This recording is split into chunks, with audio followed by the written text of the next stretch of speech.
Whole life been right about right now. Peace, loves. This is Wild Truckin'.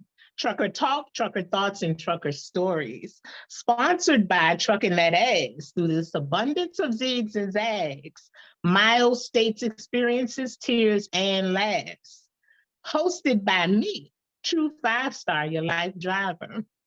Now, as we prepare to dive into these conversation highways and byways, please tap in all the way in, because I have with me today a special 5-star driver. Now, I always like to ask if the drivers have like one of those, I don't know, funny CB names, a handle. So, brother, do you have a CB handle? I do not. You do not? I don't even know if I've put enough time, hours on a road to deserve a handle yet. I'm still such a new driver. I don't know. You haven't earned one yet? I haven't earned. I haven't done anything yet. You know how you do the thing and then that's what you remember by, like in high school. I don't know. You got to do the thing first. Okay. All right, I got to do the thing first. That's funny. So what do you go by? Let the audience know. Oh, my name is Mike Gaines. And Mike Gaines. Yeah. Nice to meet you, Mike. Hey, nice to I'm meet joking. you. You can call me Mike. Okay, I can call you Mike, like I've been calling you. This is my Capricorn cousin. We're not blood related, but this is my Capricorn cousin. So listen, I'm going to ask you questions though, for the sake of those who don't know, right? We've probably talked about all of the things, but I'm happy to have you here on this platform because I value your perspective, number one. And number two, I'm sure that you will offer something that will be valuable to the conversation, right? First, what do you drive? Are you a Freightliner kind of guy, a Volvo? What do you have? I don't have a preference, but the truck that I have is a T680 2015, black in color. Okay. You said a T680? Yeah, Kenworth. Kenworth. Oh, yeah. Okay. A Kenworth. Okay. Yeah. Okay. You repping for the Kenworths? I don't know. Like I said, this is what I have. This is what fell into my hands at the time that I was looking for a truck. It could have been a Freightliner. It could have been a Peterbilt. I was looking for some wheels, and it was tough. Hold on, because we're gonna go into that. Wait a minute. Okay. Now, are you one of those stick shifting kind of guys? Are you one of those guys? By default, I have to, because that's what I got. Okay. But yeah, I'm out here, trying to find gears here and there, ring. We be on a phone sometimes, and I'd be like, hold up, let me find this gear. So you don't have one of those ones sitting way up here? No, so, not yet. You would do that? You would want one of those things? I don't think so. I'm just clowning, but no. I was gonna say I need to get my road prowess up to earn and deserve something where I'm shifting from here. You feel like you got to earn that too? I got to work my way up. Okay. I'm starting from the bottom. I'm not afraid to bust my knuckles a little bit and to get to that status. But when I get to king dingaling status, and I'm yeah. So you gotta pay some dues to get to the king dingaling status. Yeah, I'm gonna put my dues in first, and then I'm gonna get hilarious. There. I can't be jacking up on my backup and with one of these boys right here. I gotta have it all tight. So yes. I'm clowning, man. I'm not getting one of them shifters. Right. I hear you talking though. It's okay. That I don't know. You just seem way too conservative to me to be doing all that. You on point? You on point with that one? I'm on point with that one. Okay, listen. I keep it very chill. Are you a owner operator or a company driver? Owner operator. Okay. How's that working out for you? It's working. It's hard work at the moment. I guess it's hard for everybody out there right now. Yeah. When I jumped in, everybody was getting paid, but suddenly, so it's tough right now. Okay. So how long you been in the game? I got my truck in July of 2021. Yeah. Okay. And been hiring drivers, back when I first got the truck. None of them worked out. So I left my little desk job with the government and got out here on my own and started driving for myself. We have a similar story, leaving those government jobs to jump on out and do something different. Oh yeah, it's different. Something different. That's a good way to put it. That's a good way to put it. It's different. Okay, so what led you though to trucking of all things? I know you had to be, I guess, feeling like you wanted to do something different, maybe other than the government job, I guess. But what led to trucking? Well, when I first joined the military, I was an 88 Mike, which is a truck driver. Okay. And one of my platoon sergeant told me how much he was making with no degree versus me with my little degree working in TV. And that was the first. But, life didn't take me down that road, but I had the experience of driving and the knowledge and information and insight. Experience from being in the service. Yeah. That was like so long ago, it almost doesn't even exist. It seems like 3 lifetimes ago. But still some experience. Yes. Yeah. Yes. Okay. Yeah. That's the first. That's interesting. So and so through the years, then I was looking at getting some box trucks. Just having some conversations with my cousin, and was looking for some investment, something to invest in, to do something different than working for the government, asking if I could go use the bathroom. And there were no you couldn't find a box truck at the time you couldn't find a truck at that time, and couldn't find a box truck. So it was suggested, hey, why don't you go get a semi? You can make more money. I was like, look, right now, I just need a truck. I just want a truck right now so I can get this going, so I can get up out of this government job. And so found a truck in Arkansas. I went all up and down the roads in Virginia and North Carolina, and found a truck in Arkansas. Went and got it, and voila, here we are. And here we are. So you haven't been in the game that long. Right. However, you have a story to tell just in the journey, because that's a lot. You literally, you invested in this career, this vehicle, left your security to dive in, And we talk about this from time to time, how the experience is something that you just can't even prepare yourself for. You just got to jump in and figure out how to swim. Yeah. Especially coming from having done that for years and years, thinking that was my career path. I was maybe going to retire. You're comfortable, you're an expert at what you do, and you're the go-to guy for things and whatever. And then all of a sudden, hard right turn into truck driving. And it's something to get used to be a novice again and be a beginner, a newbie. And, everybody was watching me, got to back this truck up. Let me pull up.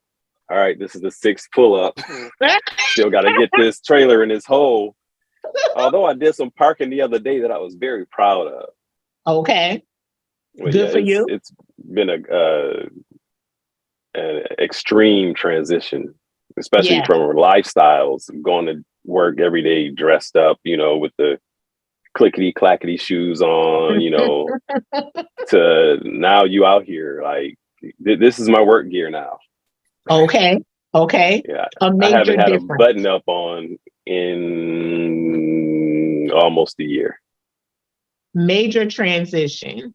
Mm-hmm. Major transition. And again, I can relate to knowing what you're Right. doing, learning processes, Mm-hmm. being secure in what you're doing, you know, being the go-to person for what you're doing, Right. to a whole new world because it is machine operating. Yeah. Being a Basically brand what we're new doing. baby, a brand new baby truck driver. That's what I call it too. A newborn trucker. We're newborn truckers. And it's a whole new world. And you can go to school all you want, but there are certain things about this industry, this culture, that you just have to live it in order to bear witness to the different world. Would you agree that trucking is a culture? Oh, definitely. I don't know where else peeing in a bottle is the norm. So Listen. Oh man. Now I don't know that part of it, but I did learn peeing in a trash can. Hey, you got to figure some stuff out, and it's unlike anything else that you would do out there. It's definitely a whole world unto itself. Like when you roll up and down the highways and you see all these trucks parked along the highway, and you know you don't understand what that lifestyle is like, and until you jump in a truck for more than a day. It's a subculture. Mm-hmm. It's a whole different world, and people don't understand. That's part of my mission, is to bring the human side to this culture, because people just see the big trucks rolling around. And a lot of times I think that they don't plug in the fact that we are human and we have feelings and we have lives. Because the way some of them drive with such disrespect, I started to get the feeling that they have detached the human side from the truck. That's just how I started to feel. Have you had to deal with road rage in a certain respect? How do you deal with it? How do you deal with it? Because listen, I have a tagline, one of my many taglines. Trucking can stretch you to stress. And traffic is one of those things that had me. I was different in the truck. I was doing more cussing than I ever had in my life. I remember we had talks about that, and you were like, "I need to do something." I was like, "Man, you just gotta let them go. You almost gotta just allow them, because what else are you gonna do? You know, what else are you gonna do?" I get flipped off daily. I get cussed out daily. I get honked at daily. You know, and I'm just like, go ahead, friend. Oh, you just pulled in front of a 80,000 pound, missile and hit your brakes. I got you. Don't you even worry about it. Don't you even worry about it. Go ahead. That's friend. The part that enraged me. Like, so you don't care about my life or yours. Right. Or I don't know, but they just don't get it. They don't have that awareness, I guess. Yeah. I think this can be dangerous. Can be, the level of courage it takes to be a driver of an 18-wheeler. People have no idea, unless you're a driver. You have no idea the level of courage it takes. Right. Like we talked, I almost quit on day one. Like, this sucks. I was like, is this truck gonna rattle like this every time I hit the road? Is everything just gonna keep shaking? Yes. Yeah. And then, you get on out there and you have day 2 and day 20 and day 200 and going on almost a year for me now. So which is crazy. I never thought I would be driving the truck. You know, like I said before, I thought this was just going to be an investment, but I got my CDL just in case. And I'm glad I did because, yeah. And I'm glad I did because somebody got to be consistent, and it may as well be me. Okay. The job is one thing. It's definitely a career. It's a career. If you have it in you to stick with it, it's a career. But it is a career that is very taxing on the body, on the mind, especially if you're out there. You know, if you're living on the road, it's taxing on the mind, body, and soul after a while, you know. Yeah. You got to figure it out. You got to figure out how to live in a box. Yes. You know, what do I bring? What do I leave? You know, I got to stay clean. What kind of food do I keep in the truck? Am I going to keep the kind of food in the truck that's going to keep me healthy, or is it going to, you know, deteriorate my health? And we talk about food all the time, you know, in trucking and how to stay balanced, you know, balanced and healthy and do this. Yeah, exactly. How has it affected your health so far? I have a mission I'm on, which is promoting a health over hustle trucker culture, because I witnessed from being out there, not only my own personal journey of putting in effort to stay balanced, you know, as far as my what I'm taking in, what I'm eating, what I'm thinking, how I'm moving. And I started to see how much of a challenge it can be to stay healthy in all those areas when you're out there. You know, because if you're consumed with the hustle, sometimes you may not get out of your truck. You may not get more than 50 steps in a week if you're not careful. In a week, you're just getting out to fuel, maybe running the truck stop, and you're back in your truck when it's time to shut down. You walk those couple of steps back to your bunk. You get out in the morning, maybe walk around and do your pre-trip back in the truck.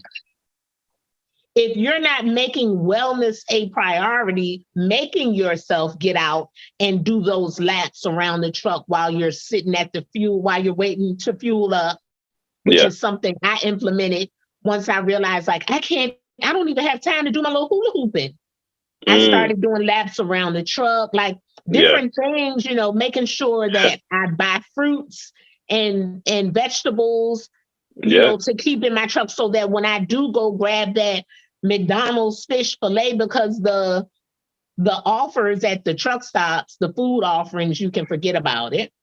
Yeah, that's I think that's a major problem. You go in there and they got the hot dogs on a little rotisserie thing, and all they have to offer is, what is it? The Chester chicken, McDonald's, Arby's. You know, almost like a setup, like, you know, especially for the drivers who prioritize the hustle, like they're gonna go grab something quick, get back in the truck and roll out. You know, but you know, with a little bit of sleep and they roll it. But like you said, that it's helpful to have a balance. And so, you know, like as we talk, like I try to get the fruit and the salads and all the stuff in my truck and make sure that I go to the gym. Can't go consistently because, you know, like right now they got me working nights. So, but I still try to figure it out. I try to make sure that I stay healthy, because for me, losing weight isn't a problem. It's gaining weight. And so when I first started driving, I lost 15 pounds. Wow. Because I had a pretty consistent gym habit leading up to my, you know, when I jumped in the truck. And so when I started driving and I stopped eating and I stopped going to the gym, I started losing a bunch of weight. And so for me, maintaining that balance is making sure I'm eating enough, making sure I'm going to the gym so that I can keep, you know, my pounds up. And so it's been tough.